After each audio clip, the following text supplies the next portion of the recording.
نہ جانے مسائل تو علماء سے پوچھیں، یہ حکم مبین ہم کو رب سے ملا ہے، چلو پوچھ کیسے جیے زندگی کو، چلو پوچھ لے کس میں رب کی رضا ہے، رب کی رضا ہے۔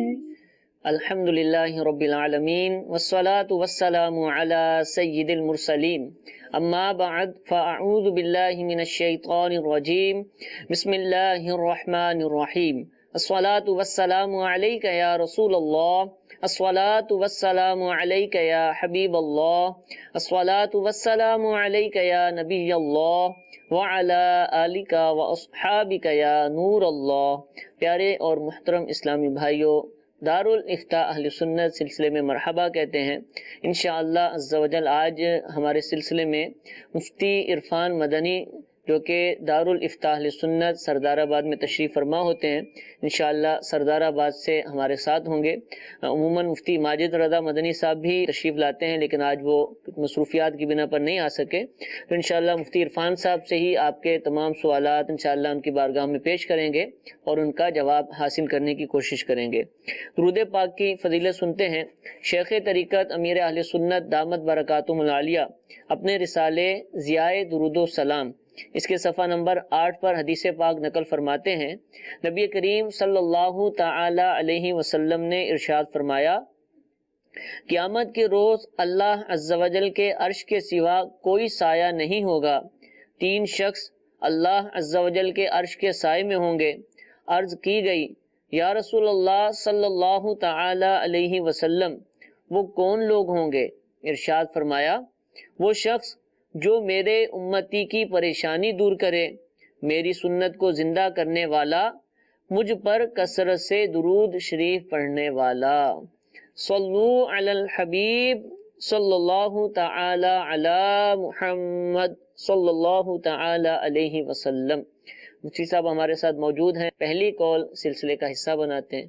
جی مفتی صاحب سے سوال ہے کہ نماز شروع کرنے سے پہلے آدھی کلائی سے زیادہ آستین مڑی ہوئی تھی، قصدن یا سہون؟ اگر سہون مڑی اور دوران نماز دیکھا تو اب کیا حکم ہے؟ دونوں صورتوں کا جواب عنایت فرمائیں۔ جی حضور، جان بوجھ کر یا بھولے سے آستین مڑی رہ گئی آدھی کلائی تک، یا اس سے کم ہو تب بھی کیا حکم ہے؟ الحمدللہ رب العالمین والصلاة والسلام علی سید المرسلین، اما بعد فاعوذ باللہ من الشیطان الرجیم، بسم اللہ الرحمن الرحیم۔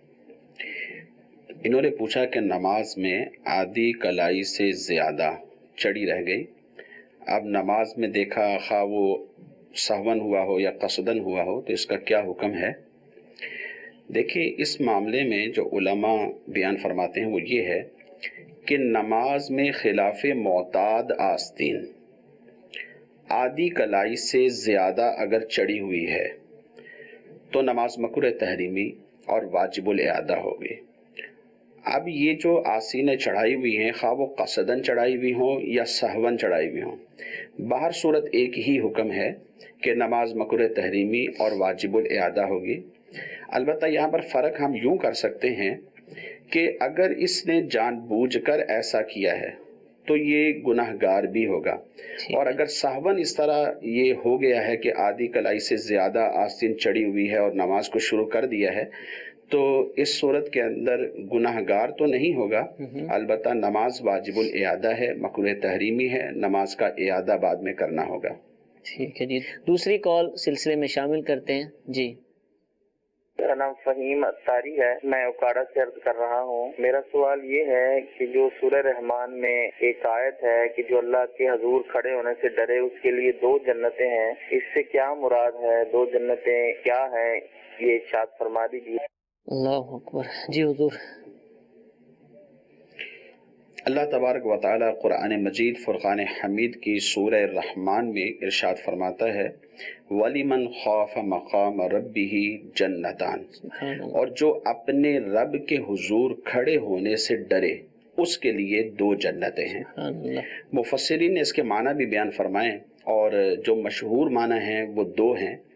ایک معنی یہ ہے کہ اس سے مراد یہ ہے کہ جسے دنیا میں قیامت کے دن اپنے رب تبارک و تعالیٰ کے حضور حساب کی جگہ حساب کے لیے کھڑے ہونے سے ڈر لگے اور وہ ڈر جائے اور گناہوں کو ترک کر دے اور فرائض کی بجا آوری کرنے لگے، اس کے لیے آخرت میں اللہ تبارک و تعالیٰ نے 2 جنتوں کا وعدہ فرمایا ہے۔ اور دوسرا اس کا معنی جو مفسرین نے بیان فرمایا وہ یہ ہے کہ جو اس بات سے ڈرے کہ اللہ تبارک و تعالیٰ اس کے تمام اعمال کو جانتا ہے اور اس کے تمام اعمال کی نگرانی کرتا ہے، خواہ وہ اعمال اچھے ہیں برے ہیں جس طرح کے بھی ہیں، اللہ تبارک و تعالیٰ اس کے اعمال کی خود نگرانی فرماتا ہے، اور اس خوف کی وجہ سے یہ بندہ گناہوں کو ترک کر دیتا ہے، تقوی اور پرہیزگاری کو اختیار کرتا ہے اور اللہ سے ڈر جاتا ہے، نیک کاموں کی طرف رجوع کرتا ہے، تو اللہ تبارک و تعالیٰ کی طرف سے آخرت میں اس کے لیے 2 جنتیں ہیں۔ سبحان اللہ۔ اب یہ 2 جنتیں کون کون سی ہیں؟ مفسرین نے ارشاد فرمایا کہ ایک جنت تو جنت عدن ہے اور دوسری جنت جنت نعیم ہے، اور اس پر بہت وسیع کلام مفسرین نے کیا ہے، بلکہ تفاسیر کے اندر اس کی جو وجہ بیان کی گئی ہیں کہ یہ 2 جنتیں کیوں دی جائیں گی، وہ وجوہات بھی مختلف اقوال کے پیش نظر بیان کیے ہیں۔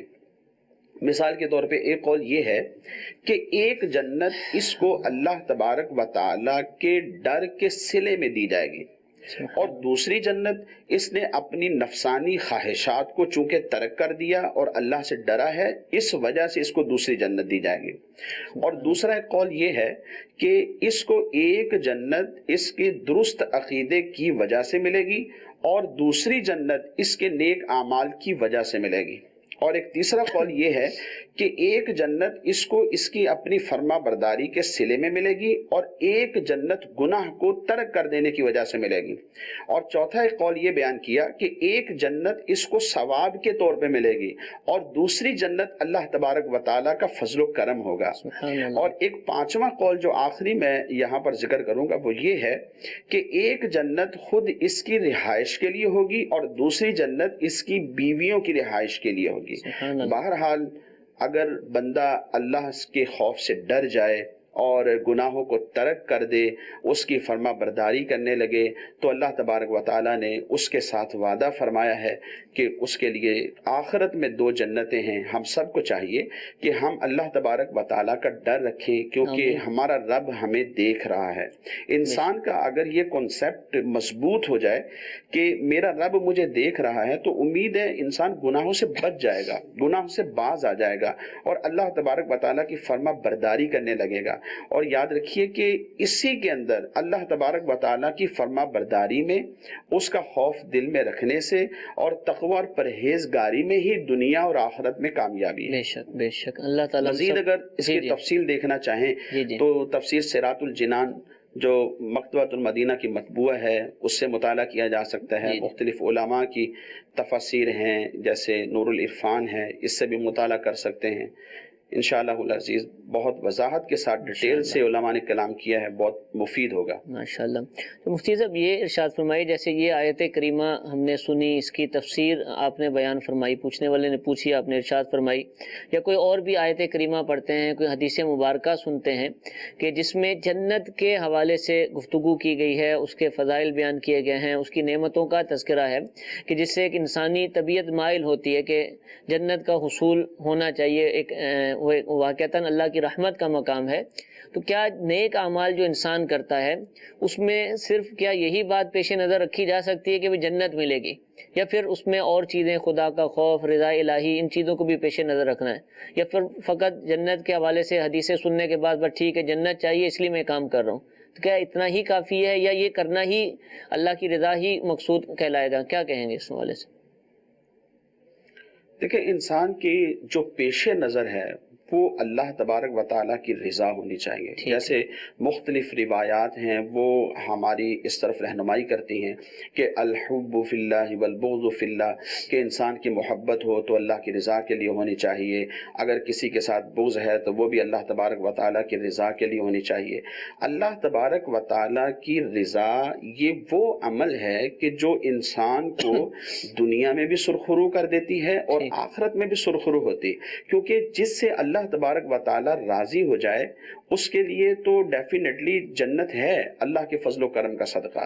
تو اس لیے انسان کا مقصود یہ ہونا چاہیے کہ میرا رب مجھ سے راضی ہو جائے. جب اللہ تبارک و تعالیٰ راضی ہو جائے گا تو جنت بھی ملے گی اور جنت کی نعمتیں بھی انشاءاللہ العزیز اس کے فضل و رحمت کا صدقہ مل جائیں گے انشاءاللہ. اللہ تعالیٰ ہم سب کو اس کی رضا والے کام کرنے کی توفیق عطا فرمائے، خائفین کی صحبت ان کا صدقہ عطا فرمائے، اپنے خائفین جو اس کے بندے ہیں ان میں ہمارا بھی شمار فرمائے. اللہ تعالیٰ ہم سب کو نیک اعمال کرنے والوں کی صحبت عطا فرمائے. دعوت اسلامی کا مدنی ماحول الحمدللہ ہمارے سامنے موجود ہے، اس میں یہی سوچ فراہم کی جاتی ہے اور یہی جذبہ حاصل ہوتا ہے کہ ہمیں نیک بننا ہے اور برائیوں سے بچنا ہے، اور اس ماحول ہی کی برکت ہے کہ نیک لوگوں کی صحبت بھی حاصل کرنے کا موقع ملتا ہے. امیر اہل سنت دامت برکاتہم العالیہ جو کہ اس تحریک کے اس تنظیم کے بانی ہیں، آپ الحمدللہ ایک صالح مسلمان ہیں، اللہ کے ولی ہیں، آپ کی صحبت الحمدللہ میسر ہوتی ہے، آپ کے رشادات سننے کا موقع ملتا ہے، آپ کے مدنی مذاکروں کے ذریعے، آپ کی تصانیف کے ذریعے. تو اس مدنی ماحول سے وابستہ ہو جائیں گے تو انشاءاللہ عزوجل یہ برکتیں بھی نصیب ہوں گی. میرے اہل سنت دامت برکاتہم العالیہ نے ہماری اصلاح کے لیے ہمیں نیک کیسے بننا ہے، نیک اعمال پر کیسے استقامت حاصل ہوگی، برائیوں سے کیسے بچ پائیں گے، ان چیزوں کی معرفت کیسے حاصل ہوگی، اس کے لیے الحمدللہ مدنی انعامات کا ایک رسالہ مرتب فرمایا ہے. مدنی انعامات یعنی سوال اور جواب ہیں کہ جن کو مدنی انعامات سے تعبیر کیا گیا ہے. اس میں سوالن جواباً محاسبے کا ایک طریقہ کار اپنایا گیا کہ کیا آپ نے پانچوں نمازیں با جماعت مسجد کی پہلی صف میں ادا کی، کیا درود پاک پڑھا، کیا آپ نے تہجد کی نماز ادا کی، کیا آپ غیبت چغلی سے بچے، کیا آپ گالی گلوچ سے بچے، کیا آپ والدین کی نافرمانی سے بچے. جو بھی اچھے اعمال ہیں اور وہ برائیاں کہ جن سے بچنا چاہیے الحمدللہ اس مدنی انعامات کی رسالے میں موجود ہیں، اور وہ ہم اگر اس کو پڑھیں گے، اس کا مطالعہ کریں گے اور اس کے مطابق عمل کرنے کی کوشش کریں گے، جن باتوں سے رکنے کا کہا گیا ان سے رکنے کی کوشش کریں گے اور اس کو فل بھی کرتے رہیں گے تاکہ روزانہ کی بنیاد پر ہمارا محاسبہ ہو سکے، ہم اپنی کارکردگی کا جائزہ لے سکیں. انشاءاللہ اس پر عمل کریں گے تو انشاءاللہ اس کی دنیا اور آخرت میں برکتیں ملیں گی. اس کے لیے باقاعدہ مجالس بھی موجود ہیں، اس کے ذمہ داران بھی ہیں کہ جو اس کی کارکردگی وصول کرتے ہیں. کارکردگی لینے کا مقصد ہمارے اعمال کا چیک اپ نہیں ہوتا بلکہ ہمیں پابند بنانا ہے کہ ہم کسی کو دینے کے پابند ہوں گے تو اس رسالے کو فل کرنے کی بھی کوشش کریں گے. فل کریں گے تو انشاءاللہ اپنے اعمال کا جائزہ لینے کا موقع بھی ملے گا، برائیوں سے بچنے کا موقع ملے گا اور نیک اعمال کرنے کا انشاءاللہ جذبہ بھی حاصل ہوگا. اللہ تعالیٰ ہم سب کو توفیق عطا فرمائے. ایک اور کال سلسلے کا حصہ بناتے ہیں. جی اور میرا مفتی صاحب سے سوال یہ ہے کہ جس طرح غیر مرد کا عورت کو دیکھنا ناجائز ہے، نامحرم عورت کو، کیا عورت کا بھی نامحرم مرد کو دیکھنا ناجائز ہے؟ جی حضور، یہ سوال بھی بہت پوچھا جاتا ہے، کیا حکم ہے؟ غیر محرم مرد کا اجنبیہ عورت کو دیکھنا یہ ناجائز ہے.